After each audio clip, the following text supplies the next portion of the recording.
So why are you interested in biomass boilers? Well, fuel cost. We're not here today to debate climate change and whether CO2 is causing it or not, or the rights and wrongs of such things. It's about business, it's about financials, and if there is a financial incentive for you to go down the low carbon energy route, then great. And that's very much what we're focusing on today, the financial aspect and the practical aspect. So fuel prices, it's a bit of a bumpy ride, dips up and down, but a graph like that should be of no surprise to any of you. Similarly, we have other graphs like this. These are deck projections as to where the gas price may go under various scenarios in the future. The only one that's positive in a twisted way is this one, and that's effectively continued recession, when at this moment gas price is around about getting up towards the 60 pence mark. We're about on track for this line at the moment, but oil is going up rapidly at this very moment in time.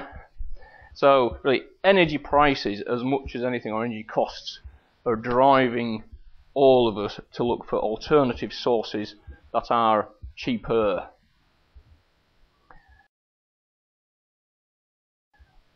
Added on to that are the UK and the EU's or the world's commitments to reduce CO2 emissions. Now, within the EC's sort of renewable energy directive, it says, alright, we should be sourcing 15% of our energy from renewable sources in the not so distant future. And of that 15%, a third of it's heat, and a half of that slice is biomass boilers. So biomass heating is a very big part of the UK's commitment, if you like, or is expected to form a very big part of it, of our commitment towards reducing the country's CO2 emissions, if you like. So that's one of the additional drivers. Just to put it into perspective, that's how much renewable heat we're using or producing in the UK at the moment, and that's where we've got to be within the next 10 years, according to these various targets. So massive growth required. And that's why the renewable heat incentive is coming along. Now, I aren't going to labour on the detail of the renewable heat incentive, but John's going to do that this afternoon. But that is those previous two slides are the policy, the potted policy, if you like, that's driving this forward, and that ultimately could have quite a significant impact on you and your investment in biomass heating. The end result, we believe, and the Carbon Trust believes, which is why Carbon Trust is supporting these events, is that horticultural businesses, or glasshouse horticulture in particular, has got a heat demand pattern, a heat profile, whatever you want to call it, that it's an industry that's got a lot of potential to take up biomass heating systems. So that's why we've particularly got an event focused on that today.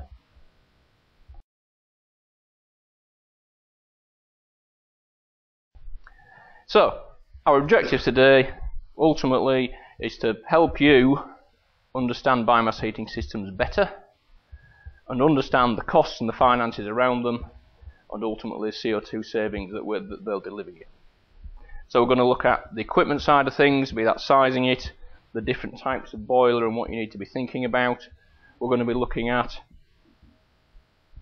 the fuel side of things, the different fuels available, what you ought to be considering whilst potentially entering into a fuel contract, and ultimately, how does it all add up, or at least provide you with the tools and the understanding to work out what it's worth for you as individual businesses.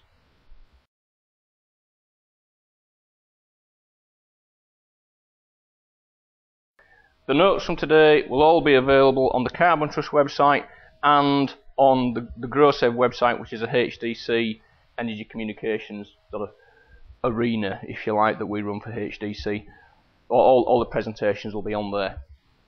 And actually John has a sort of a simple economics calculator that you'll be able to download from that as well.